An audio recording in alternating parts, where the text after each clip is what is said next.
요 몇 가지만 고치셔도 수채화의 그 투명한 느낌을 살리면서 예쁜 그림을 그리실 수 있을 거예요. 안녕하세요. 물고기 아트입니다. 자, 지금 보이는 이 화면은 저번에도 잠깐 소개를 해드렸었는데 제 미니 스튜디오입니다. 조촐한 스튜디오인데요. 이렇게 책상이 좀 넓은 게 하나 생기다 보니까 이렇게 펼쳐놓고 그림을 좀 이렇게 그릴 수 있는 시간들이 조금 늘어났어요. 이제 이젤에서 제가 주로 그림을 그리는데 이젤에서 그릴 때는 이제 목이 아프지 않아서 좋긴 했지만 많은 그림들을 이렇게 펼쳐놓고 그리기가 조금 힘들어요. 그런데 이렇게 큰 책상이 하나 들어오면서 이제 좀 펼쳐놓고 그림을 그릴 수 있게 된 공간이 생겼어요. 지금 이렇게 펼쳐놓은 그림은 뭐냐면요. 스티커 제작을 또 하고 있어요. 지금 제가 예전부터 아주 오래전부터 정말 해오고 싶었던 게 뭐냐면 어떻게 보면 저의 또 다른 꿈이거든요. 제 그림으로 아트 상품을 제작을 하는 게 제 꿈이에요. 근데 요번에 이제 저기 앞에 보이는 이제 달력을 이제 처음으로 정식으로 이렇게 제작을 해봤는데 너무너무 되게 재밌었어요. 달력 만드는 것. 뭔가 그 만드는 과정에 있어서도 약간 이렇게 불편한 거 없이, 저 스스로 불편한 거 없이 되게 재미있게 만들었었던 것 같아요. 그래서 열심히 지금처럼 이제 유튜브 강의도 해드리면서 이제 제가 하고 싶었던 것들을 하나하나씩 좀 해 나가 보려고 해요. 지금 보고 계시는 이 그림들은 뭐냐면요. 제가 이것도 만들고 싶었던 거예요. 수채화 스티커예요. 이거는 수채화 터치로 어떻게 보면은 약간 견출지 같은 느낌? 저는 이제 다이어리 꾸미는 거는 잘 못하지만 이렇게 메모하는 거를 좋아하거든요. 근데 이제 메모할 때도 조금 예쁘게 좀 꾸미면서 하면 좋잖아요. 그래서 이렇게 다양하게 이렇게 한번 예전부터 생각을 했었던 거를 지금 하나하나씩 이렇게 결과물로 표현을 해보고 있는데, 사실 이것도 완성이 되면 여러분들한테 좀 소개를 해드리려고 했는데, 지금 보면 요거는 요렇게 컬러 차트도 있고요. 색깔을 이렇게 만들어서 한번 스티커로 만들어 보려고 그래요. 거의 다 저는 이제 무채색 컬러들을 좋아하고 원색의 그런 쨍한 색감보다는 약간 톤 다운된 그런 은은한 색깔들을 좋아하는 편이어서 이제 제가 좋아하는 색깔들 위주로 이제 만들어 보고 그려보고 있는 중이에요. 언제 뭐 만들어질지는 정확하게 모르겠지만 아무튼 조만간 완성을 시킬 수 있지 않을까. 요것도 간단히 보여드릴게요. 이렇게 제가 여러 가지 이렇게 패턴을 그려보고 있어요. 이거는 견출지 느낌으로 이렇게 메모할 수 있는, 이것도 이제 여기다 메모를 할 수가 있어요. 그래서 일단은 만들어 보고 있고, 가장 큰 목적은 그냥 제가 쓰기 위해서 제가 제 다이어리를 꾸미기 위해서 그냥 해보고 싶었던 거를 일단 해보는 거예요. 과정이 너무 재밌어서 몇 가지를 좀 더 그려서 일단은 만들어 보려고 합니다. 그리고 이제 틴 케이스도 제작을 제가 해봤어요. 지금은 이제 디자인을 해서 그림을 그려서 디자인해서 지금 인쇄를 맡겼고요. 그것도 1개, 2개만 이렇게 샘플을 만들어 보고 있는 중이라서 어떻게 나올지 그것도 되게 궁금해요. 그거 나오면 여러분들한테 또 이렇게 보여드리도록 할게요. 일단 본론으로 들어갈게요. 오늘 여러분들한테 제가 해드리고 싶은 얘기가 있어요. 수채화를 하셨던 분들이라면 한 번쯤은 겪어보셨을 이야기고, 이제 막 시작하시는 분들, 초보 수채화 분들이 가장 많이 고민하시는 내용이 될 것 같아요. 바로 수채화 그림이 탁해지는 이유들에 대해서 얘기를 좀 해볼 거예요. 아마 이 영상을 보시고 나면 탁해지는 느낌을 조금 없애실 수 있을 것 같고요. 그리고 좀 더 숙지를 하신다면 정말 투명하고 맑은 수채화를 그릴 수 있는 그런 시간이 될 것 같아요. 일단은 제가 하나하나씩 설명을 해드리도록 할게요. 본론에 들어가기 앞서서 저희가 하고 있는 수채화의 특징을 좀 간단히 짚어볼게요. 수채화는 물로 그리는 그림이에요. 물을 이용해서 이런 물감들을 풀어서 안료를 개어서 이렇게 하얀 종이 위에다 그리는 그림인데, 물을 가지고 이제 밝기 조절을 하는 거기 때문에 물을 잘 사용을 하셔야 돼요. 물이라는 거는 투명하다는 그런 그 특징을 가지고 있잖아요. 그렇기 때문에 그림에서도 투명함이 그대로 잘 표현이 되어야 수채화의 특징을 잘 살렸다라고 얘기를 할 수 있거든요. 그런데 이 물 조절을 잘 못하게 되면 그림이 좀 탁해질 수 있고 지저분해질 수가 있거든요. 아마 한 번쯤은 다 겪어보셨을 얘기 같고요.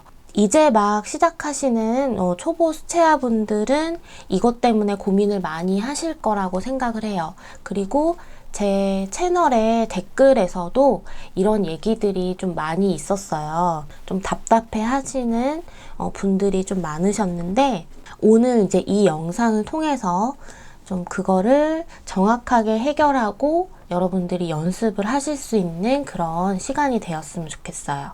그림이 탁해지는 이유, 그림이 지저분해지는 이유, 그리고 분명히 수채화 물감으로 그림을 그렸는데 포스터 컬러로 그린 것처럼 그림이 답답해 보이는 이유들에 대해서 이제 하나씩 설명을 해볼게요.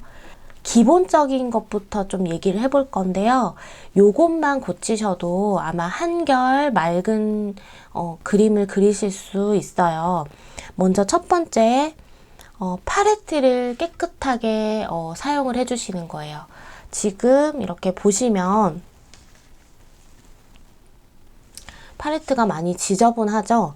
이 팔레트를 좀 깨끗하게 사용을 하셔야 당연히 이렇게 물감도 깨끗하게 사용을 할 수가 있겠죠. 이 팔레트를 깨끗하게 사용하는 방법에 대해서는 제가 예전에 올려드렸던 영상을 참고를 하시면 될 것 같고요. 두 번째 뭐냐면요. 이것도 아주 기본적인 거예요.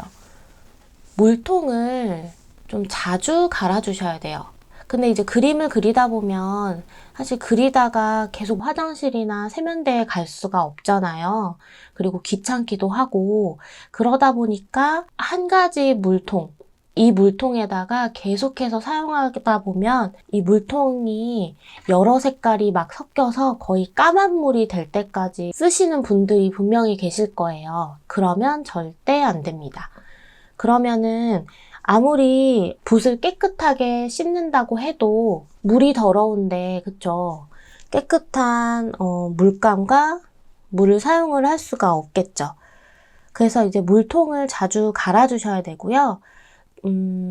물통을 자주 갈기가 힘드신 분들은 처음부터 물을 한 2-3개 정도 이렇게 물통에다 떠놓고 시작을 하시는 거를 좀 추천을 드릴게요. 아니면 이렇게 물통이 칸이 나눠진 게 있거든요. 이제 그런 걸 좀 사용을 하시면 될 것 같고, 세 번째 뭐냐면요. 이것도 방금 제가 얘기 드린 건데, 붓을 깨끗하게 씻어 주셔야 돼요. 그래서 여러 번 이렇게 찰랑찰랑 소리가 날 정도로 그냥 이렇게 휘 해서 그냥 대충 씻으면 안 되고요.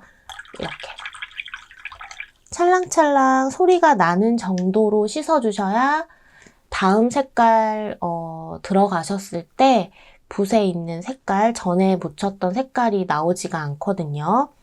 그래서 붓을 깨끗하게 씻어 주셔야 되는 거. 근데 이런 경우가 있어요. 노란색 꽃을 그리고 있었는데 노란색 꽃에 이제 그림자를 들어갈 거예요. 그러면은 노란색에다가 주황색을 섞는다든지 아니면은 뭐 갈색 톤, 뭐 로시에나나 옐로우 워커 같은 노란색보다 조금 진한 색을 이렇게 섞게 되면 같은 이런 유사 색상들이기 때문에 굳이 이렇게 물통에다가 노란색 묻힌 상태에서 씻지 않아도 되겠죠. 유사 색상끼리는 굳이 붓을 씻지 마시고 이렇게 바로 색상을 묻혀서 색을 진하게 만들어 주시면 돼요. 일일이 이렇게 하나씩 씻을 필요는 없는데 제가 여기서 말씀드리는 붓을 깨끗이 씻어야 된다는 그 경우는 어떤 경우냐면요. 이제는 옆에 있는 연한 핑크색 꽃을 칠해야 될 차례예요. 그러면 이렇게 깨끗하게 씻어서 이 노란색이 핑크색과 만나가지고 2차 색을 만들지 않도록 하기 위해서 이렇게 깨끗하게 씻어주시는 거예요. 자, 근데 이제 이런 경우가 있어요. 마찬가지, 역시나 이제 노란색 꽃을 칠하고 있었어요. 자, 노란색 꽃을 칠하고 있었는데, 이제는 이 노란색 꽃에 달려있는 잎사귀를 칠해야 될 때예요. 그러면 여기서 또 붓을 깨끗하게 다른 색으로 넘어가니까 붓을 깨끗하게 씻어야겠네요 라고 또 질문을 하실 수가 있거든요. 근데 이때는 보세요. 녹색이랑 노란색이 만나면 어차피 녹색이 되거든요. 그렇기 때문에 굳이 녹색을 섞으실 때 핑크색 꽃을 칠할 때보다 이렇게 깨끗하게 씻지는 않아도 돼요. 어차피 만나서 녹색과 노란색이 만나서 또 다른 녹색을 만들어낼 거기 때문에 이때는 그냥 이렇게 편하게 이렇게 더 진한 녹색, 뭐 노란색도 조금 더 섞어도 되고요. 이런 식으로 사용을 하시면 돼요. 자, 그런데 또 여기서 또 하나의 변수를 또 얘기를 해드릴게요. 마찬가지로 똑같은 경우에요. 노란색 꽃을 칠하고 있었어요. 이제 또 잎사귀를 칠해야 되는데요. 이번에 칠하는 잎사귀는 어두운 부분에 있는 잎사귀들이에요. 저 안쪽에 있어가지고 빛을 거의 안 받아서 되게 진한 색깔의 녹색이란 말이에요. 이럴 때는요, 진한 컬러라면 채도가 많이 낮죠. 그러고 채도가 낮기 때문에 채도가 낮은 색들끼리 섞어주셔야 돼요. 근데 이제 노란색 같은 경우는 채도도 높고 명도도 높은 색깔이죠. 그러면은 지금처럼 이렇게 녹색이랑 바로 섞어버리면 채도가 높고 명도가 높은 녹색이 나올 거란 말이에요. 근데 저희가 칠하려고 하는 거는 어두운 부분에 그런 녹색 컬러이기 때문에 이럴 때는 살짝 붓을 이렇게 씻어주시고 녹색을 베이스로 하셔서 이렇게 지금 여기 좀 팔레트가 더러운데 여기다가 그냥 옆에다 해볼게요. 녹색을 베이스 컬러로 하셔서 일단은 노란색은 제가 씻어냈죠. 녹색 베이스에 조금 더 진한 비리디언이나 아니면 녹색 근방에 있는 이런 푸른 계열들 요런 아이들 그리고 뭐 이렇게 녹색의 보색은 이제 붉은 컬러잖아요. 붉은 계열의 갈색을 섞어준다든지 해서 이렇게 채도를 확 떨어뜨려주는 이런 색상을 만드셔야 돼요. 근데 여기에 아까 제가 노란색을 씻지 않고 이 색을 만들게 되면 이 노란색이 섞이면서 둔탁한 색을 만들어내거든요. 그리고 아무리 여기서 이제 색깔을 진하게 넣는다고 해도 약간의 그 탁한 느낌이 생기게 돼요.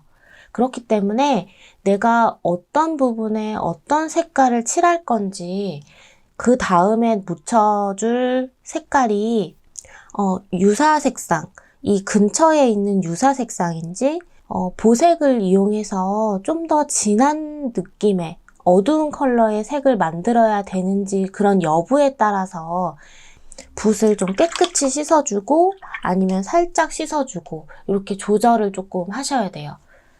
그래서 무조건 뭐 주황색을 썼으니까 그 다음 색깔 쓰실 거면 무조건 이렇게 소리나게 씻어야 된다 이런 거는 아니에요. 그래서 요거는 여러분들이 조금 스스로 고민을 좀 해보시면 좋을 것 같고요. 그리고 네 번째 뭐냐면 계속해서 이렇게 좀 반복적인 얘기가 들어갈 것 같아요. 네 번째는 그림이 마르지 않았는데 칠한데 또 칠하는 거예요. 이거는 어떤 얘기인지 제가 한번 간단하게 좀 보여드릴게요. 자, 이렇게 나뭇잎이 있어요. 제가 간단하게 대충 그려볼게요. 자, 이렇게 처음에 저희가 베이스 컬러를 사용을 해서 나뭇잎을 칠하죠. 자, 칠하는 과정에서 당연히 종이 위에 이제 물이 발라진 거예요. 자, 요 물이 발라진 상태에서 물이 마르기 전에 이제 좀 색깔을 조금씩 더 넣어주는 거예요. 아니면 이렇게 칠하면서 색깔도 조금씩 바꿔가면서 여러분들이 이렇게 다양하게 채색을 할 수 있겠죠. 뭐 노란색도 살짝 넣어서 좀 밝은 느낌도 좀 주고요. 이렇게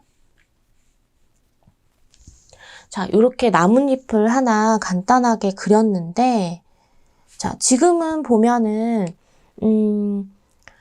밝은 부분도 있고요. 어두운 부분도 있고 그리고 조금 더 밝은 부분 그러니까 여러 가지의 그 톤들이 있죠. 밝고 중간 어두움의 그런 느낌들이 지금은 있는데 그 물이라는 거는 물이 이제 시간이 지나면서 여기가 말라갈 거예요. 아직은 이렇게 촉촉하게 남아있지만 요럴 때 그냥 여기서 멈춰 주셔도 되고요. 아직 물기가 많이 있다면 조금 더 나는 어두운 컬러들을 이런데 조금 더 이렇게 정교하게 한번 넣고 싶다. 아니면 이렇게 선 하나 넣고 싶다. 라고 하시면 자연스럽게 들어갈 수 있는 물의 양이 있을 거예요. 이렇게 해서 넣어주세요. 이렇게. 자, 넣었는데 자, 지금 보이시는지 모르겠지만 자, 여기 보시면 이제 물이 아까보다는 많이 말라서 여기는 이제 거의 물기가 말랐고요. 여기는 아직 물기가 약간 있죠. 그런데 이 상태에서 저희가 손을 떼야 돼요. 붓을 놓으셔야 돼요. 더 이상 칠하면 안 돼요. 근데 요럴 때 어떻게 하시냐면 예를 들어 볼게요. 아, 여기가 조금 마음에 안 드는데 여기 조금 더 진했으면 좋겠는데 라고 하시면서 색깔을 만듭니다. 자, 만들어서 칠해요. 여기가 마음에 안 들었어. 이렇게 좀 칠해야겠어. 지금 말라가고 있는데. 자, 좀 칠하다 보니까 이 범위가 자꾸 넓어진단 말이에요. 칠했는데 여기가 너무 튀네. 여기서 멈추면은 좀 저거 할 것 같고, 여기도 해줘야 될 것 같아. 이렇게 했어요. 그랬는데, 보세요. 여기가 벌써 물기가 없다 보니까, 여긴 자연스럽게 퍼지는데, 여긴 안 퍼지죠. 그럼 이제 여기서부터 이제 어떻게 하시냐면, 이거 어떡하지? 지저분해 보이는데? 라고 하시면서 일단 붓을 씻어요. 붓을 깨끗이 씻어요. 자, 요거를 밝게 하려면 그냥 차라리 보세요. 물로 이렇게 살짝 풀어서 마무리를 해주시는 건 그나마 나아요. 근데 여기서 자, 요거 진한 녹색이죠. 일단 붓을 씻고 연한 녹색을 또 만들어요. 연한 녹색. 자, 요거 연한 녹색, 연두색이죠. 요거를 또 여기다 이렇게 칠해요. 이렇게. 이렇게. 자, 어떻게 돼요? 반대로 여기도 지금 물이 말라가고 있는데 반대로 물감이 역주행을 해가지고 뒤로 막 퍼지고 있어요. 그래서 얼룩이 막 지고 있어요. 그쵸? 뒷부분에. 지금 요 부분에 얼룩이 이렇게 졌죠. 물이 뒤로 이렇게 흐르면서. 그리고 여기는 또 안 번지고 있죠. 물이 말랐기 때문에. 그러면은 이제 그 다음 단계가 있어요. 그러면 다시 붓을 씻어요. 이번에는 요거보다 더 밝은 색. 요거를 거의 노란색에 가까운 연두색을 이렇게 또 칠해요. 이렇게. 자, 이제 요것도 수습하셔야겠죠. 그러면 또 진한 색을 이렇게 해가지고 칠했는데, 이제 더 이상 번지지 않아요. 그쵸? 더 이상 번지지가 않는 거예요. 그러면 일단 붓을 또 씻어요. 급하게, 다급하게. 그래서 여기서 또 이렇게 닦아요, 얘를. 이렇게 그라데이션처럼 자연스럽게 번져주시는 게 아니라 일단 닦아. 얘를 이제 막 급하게 닦는 거예요. 왜냐면 닦으면 없어지는 것 같으니까 이렇게 닦아요. 그러면 당연히 또 여기에 물이 들어가면서 또 이렇게 물자국을 만들게 되고 계속해서 붓자국도 만들게 되고 그래서 그거를 깨끗하게 다 없애요. 붓자국, 물자국 다 없애요. 그러면은 지금 보세요. 요거 작은 면적 하나 그리는데 시간도 많이 들었지만 붓질을 엄청 많이 하게 되는 거예요.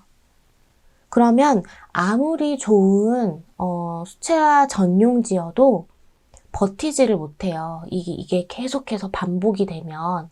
그리고 보세요. 아까 처음에는 밝고 어두운 중간에 그런 다양한 톤들이 있었는데 지금은 그냥 거의 하나로 이렇게 빽빽하게 채워진 듯한 그런 느낌만 들게 되는 거예요.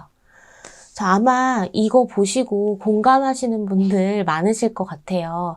이거는 근데 이렇게 하면 안 됩니다가 맞아요. 이렇게 하시면 안 돼요. 그치만 이런 과정을 통해서 여러분들이 점점 맑은 수채화의 느낌을 찾아가시는 거기 때문에 이런 과정은 꼭 필요해요. 이런 과정들을 이렇게 순차적으로 겪어보셨던 분들이 이제 나중에 여기서 내가 손을 뗐어야 됐는데 여기서 색깔을 더 넣지 말았어야 됐는데 여기서 아쉽지만 일단 손을 떼고 완전히 건조된 다음에 다시 들어갔어야 됐는데 라는 등등의 그런 노하우들이 이렇게 생기거든요. 그래서 이런 과정들은 아주 중요하고요. 여러분들이 꼭 겪으셔야 될 그런 과정들이니까 이 부분에서 만약에 낙심을 하신 분들이 계시다면 너무 걱정하지 않으셨으면 좋겠어요. 절대 걱정할 일이 아니에요. 자, 이런 경우들은 저는 많이 봤기 때문에 이제 여러분들한테 이렇게 하나씩 얘기를 해드릴 수 있는 거예요. 여러분들도 이제 제 이야기를 듣고 스스로 해보시고 터득을 하신다면 또 다른 누군가에게 또 이렇게 얘기를 해주실 수가 있겠죠. 자, 일단은 또 이렇게 얘기를 해봤고 그 다음에는 뭐냐면요. 밝은 부분에 칠하는 횟수가 지나치게 많은 거예요. 이거는 무슨 얘기냐면 원통을 하나 그려볼게요. 원통. 간단하게 오늘은 대충 그려볼게요. 자, 원통을 하나 그렸는데 저희 빛과 그림자 얘기를 했었죠, 예전에. 자, 빛이 이렇게 온다고 가정을 할게요. 그러면 자, 그냥 단순하게 생각할게요. 반 나눠서 자, 이렇게 반에 반을 또 나눠서 이 부분은 밝은 부분이 될 거고요. 여기는 어두운 부분이 될 거예요. 그러면 당연히 가운데는 중간 톤, 중간 색이 되겠죠? 파란색을 써볼게요. 이거는 울트라마린 컬러인데 그냥 팔레트에 짜여져 있는 거 사용을 해볼게요. 자, 항상 그 물체를 그리던지 뭐 꽃을 그리던지 어떤 사물을 그릴 때는 중간 톤이나 약간 어두운 톤부터 들어가는 것도 좋아요. 밝은 부분부터 들어가게 되면 이 밝음의 기준이 나는 요걸로 잡았는데 그러면은 어두운 기준은 계속해서 어두워져야 되는 거잖아요. 그러면은 이 어두운 부분에서는 엄청 어두워져야지 이 밝은 부분이 밝게 보일 거란 말이에요. 상대적으로. 그래서 자, 보라색도 같이 섞어 볼게요. 여기다가. 팔레트에 있으니까 그냥 자연스럽게 섞어 볼게요. 자, 어두운 부분은 지금은 역광 생각 안 하고 그냥 칠해 볼게요. 자, 어두운 부분을 먼저 칠해 주시고 그 다음에 중간 톤, 그쵸? 그 다음 밝은 톤. 요렇게 넘어가셔야 이 밝은 부분에 그 기준을 설정하기가 훨씬 쉽겠죠. 훨씬 밝아지겠죠. 밝은 부분이. 제가 아까 말씀드릴 때는 저는 이거를 밝은 부분으로 했는데 지금 이거랑 비교를 해보면 거의 어두운 톤과 중간 톤에 가까운 색깔이겠죠.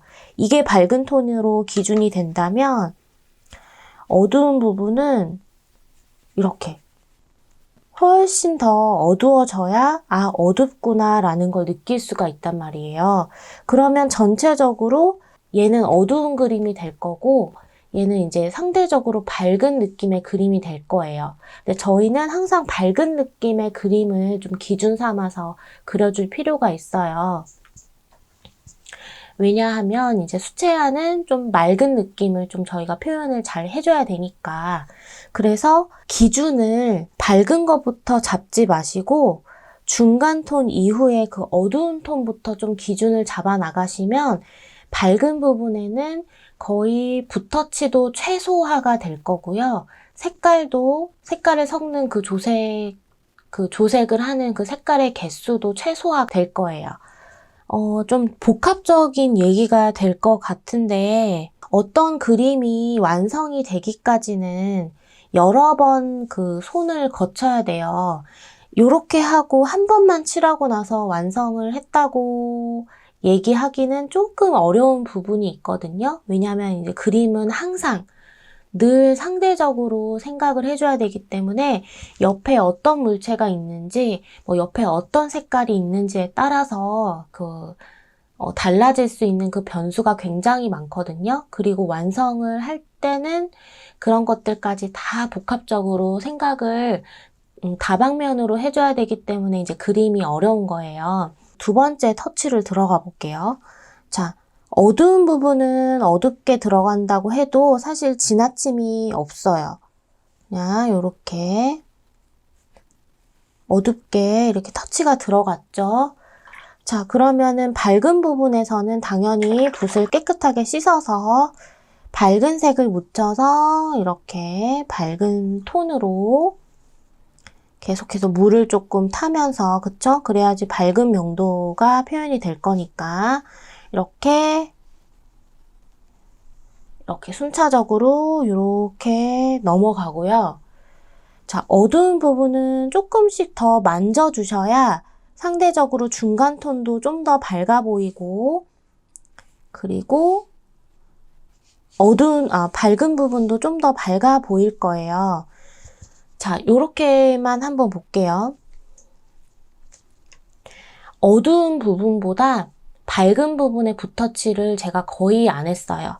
여기는 한 3번, 1번, 2번, 3번, 4번, 5번, 6번, 한 6번 정도 했다면 여기는 1번, 2번, 3번, 그쵸? 거의 하지 않았어요. 그래야지 여기가 밝은 느낌이 그림이 완성될 때까지 유지가 되거든요.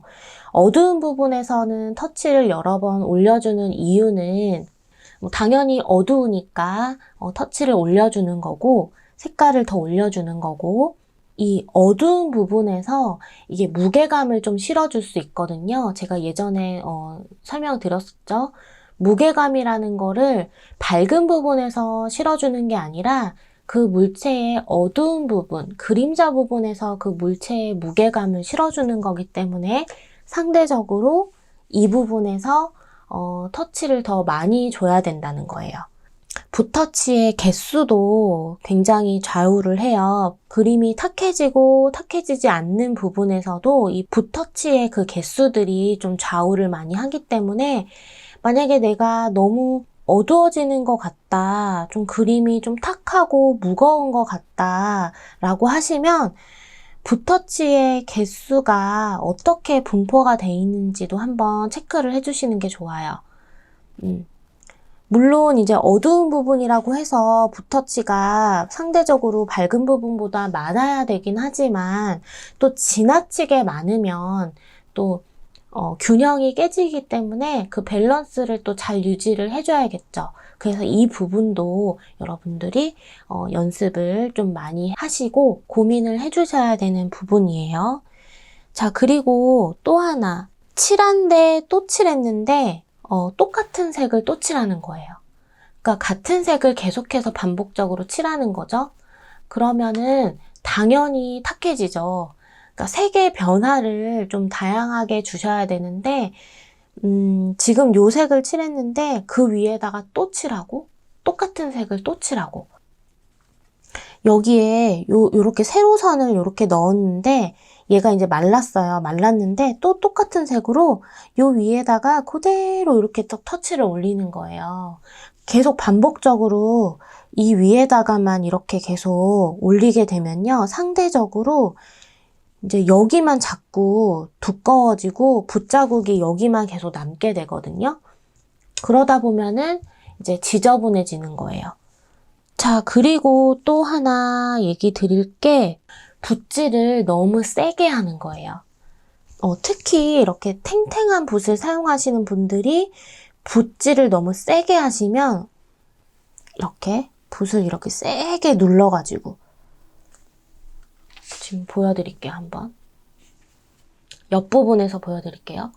붓을 이렇게 거의 90도 이상 90도 정도 꺾일 수 있도록 이렇게 꾹 눌러서 칠을 하시는 거예요. 그리고 했던 데 또 칠하고 또 했던 데 또 칠하고 이런 식으로 같은 힘으로 계속해서 이렇게 눌러주시는 거죠. 그렇게 되면 밑에 있는 색이 벗겨져서 올라와 버려요. 지금 이런 식으로. 벗겨져서 올라오고 자극이 되기 때문에 종이에도 상처가 생기게 돼요. 그러면 나중에 이렇게 또 다른 색을 올렸을 때 이렇게 그 종이가 일어나면서 되게 두꺼워지고 둔탁해지는 경우들이 발생을 하거든요. 그래서 붓질을 하실 때는 힘을 너무 주지 마시고 저희는 그냥 붓만 이렇게 가볍게 쥐어주신 다음에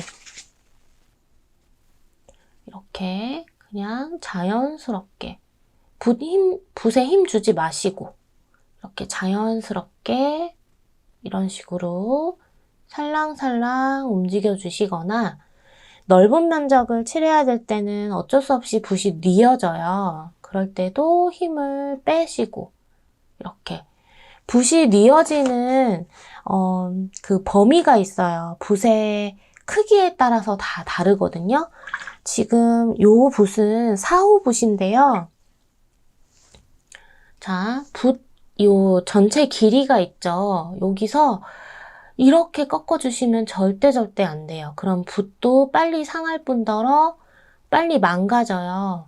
그리고 요 붓 길이에서는, 그러니까 붓 길이에서 한 2분의 1 정도 또는 3분의 2 정도만 이렇게 눕혀주신다 생각을 하고 이렇게 붓을 뉘어주시거나 터치를 해주셔야 돼요. 이렇게 다 이렇게 90도로 꺾어서 이렇게 하시는 거는 절대 안 돼요. 이렇게 하시는 이유가 있죠. 왜냐면은 넓은 면적을 칠해야 되기 때문에 이렇게 이 붓으로 이렇게 눌러서 이렇게 칠하시는 거예요.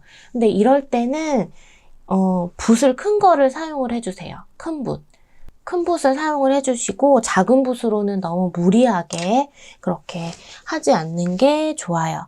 그리고 마지막으로 제가 하나 더 얘기하고 마무리할게요. 이거는 약간 색상에 관련된 이야기예요. 조금 어려울 수 있어요.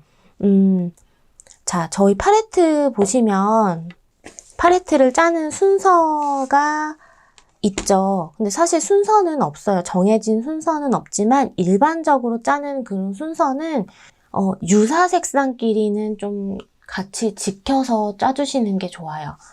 유사 색상이라고 하면 이제 색상환을 봤을 때 이 붉은 컬러와 이렇게 옆에 같이 있는 애들 한 3개에서 4개 정도, 한 3개 정도 요렇게가 유사 색상이고요. 또 요렇게 3개가 유사 색상이고 또 요렇게 3개가 유사 색상. 어떤 한 가지 색상을 기준으로 양옆에 이렇게 있는 색상들을 유사 색상이라고 얘기를 하거든요. 자, 이런 유사 색상들을 섞어 주실 때는 그렇게 탁해지지는 않아요. 유사 색상끼리 섞어 주시는 거를 좀 추천을 드리고, 근데 이제 유사 색상도 3가지 이상이 넘어가게 되면 조금 무거워지고 좀 둔탁해지는 느낌은 있거든요. 그래서 너무 많은 색깔을 조색을 하지 않으시는 걸 얘기를 드리고 싶고, 그리고 이제 조금 어려운 부분이 이제 보색을 채색을 하실 때, 보색을 조색을 하실 때, 보색을 조색하실 때는 일단 요 2개만 섞어도 진한 색이 나와요. 자, 일단 보색 한번 섞어볼까요? 자, 주황색, 자, 오렌지 컬러 하고요. 저는 이제 옐로우 오렌지를 사용을 했고, 여기에 코발트 블루를 섞어볼게요. 자, 보색이죠. 2개 다 서로. 섞었더니 이런 올리브 계열의 색상이 나왔어요. 그쵸? 당연히 올리브 계열 색깔이 나오죠. 여기 초록색. 그러니까 보색을 섞게 되면 이 보색과 보색 사이에 있는 요 색깔들이 나오게 되거든요. 요 중에서 이제 약간 올리브 계열의 녹색이 나왔어요.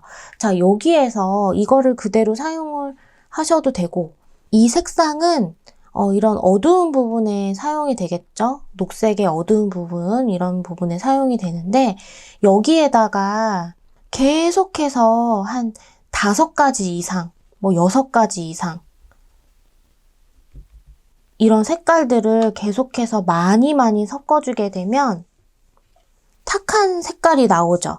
이런 색깔. 근데 이런 색깔들이 필요한 곳이 있어요. 어두운 부분에 포인트로 들어간다든지, 물론 이 같은 라인 색상의 어두운 부분에 포인트가 되겠죠? 또 이렇게 말씀드리면 파란색 물체에도 이거를 쓰시는 분이 계실 수도 있어요. 근데 그게 아니라 같은 색상, 지금 제가 갈색을 칠했으니까 뭐 예를 들어서 뭐 나뭇가지를 칠했는데 나뭇가지의 가장 어두운 부분이라든지 이런 부분에 이 색상은 들어가게 되겠죠? 근데 그런 식으로 어두운 부분에 이렇게 포인트로만 살짝 들어가 주셔야 되는데, 안 그래도 색을 엄청 많이 조색을 해서 되게 어두운 색깔을 중간 톤에도 칠해주시고 어두운 데도 칠해주시고, 이렇게 되면 이거의 색깔 분포가 점점 많아지잖아요. 그러면 당연히 탁해져요, 그림이. 그래서 조색을 하실 때도 너무 많은 색깔, 뭐 한 6, 7가지, 10가지 이렇게 너무 심한 조색은 좀 피해 주시고, 조색을 하신 이 어두운 색상을 어두운 정말 포인트 컬러로만 이렇게 찝어서 사용을 해주시지, 이거의 분포를 많이 늘려서 사용을 해주시면 안 된다는 얘기를 꼭 드리고 싶어요.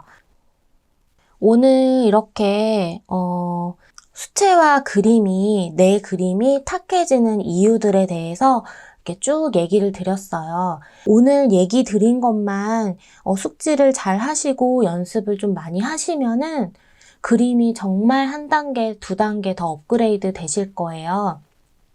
연습 많이 해주셔야 되고, 예전에 이제 내가 그렸던 그림들 쭉 보시면서 오늘 제가 말씀드렸던 부분들을 적용하시면서 한번 봐보세요. 어떤 부분에서 내가 조금 색을 더 많이 칠했는지, 어디서는 조금 더 붓터치를 좀 덜 넣었어야 됐는데 조금 더 들어갔다든지, 이제 그런 것들이 하나씩 보이실 거거든요. 그러면은 이제 여러분들의 그림이 조금 더 좋아질 수 있는 그런 기회가 될 수 있을 것 같아요. 오늘 영상은 여기서 마치도록 하고요. 그리고 이제 제가 틴 케이스 만든 거 이제 도착하면 여러분들 보여드리도록 할게요. 수채화 독학하시는 분들이 좀 더 용기를 가지시고 차근차근 그림을 그려나갈 수 있도록 저 앞으로도 열심히 할게요. 오늘 영상도 시청해주셔서 너무 감사하고요. 저는 또 다음 시간에 여러분들 만나러 올게요. 감사합니다. 안녕.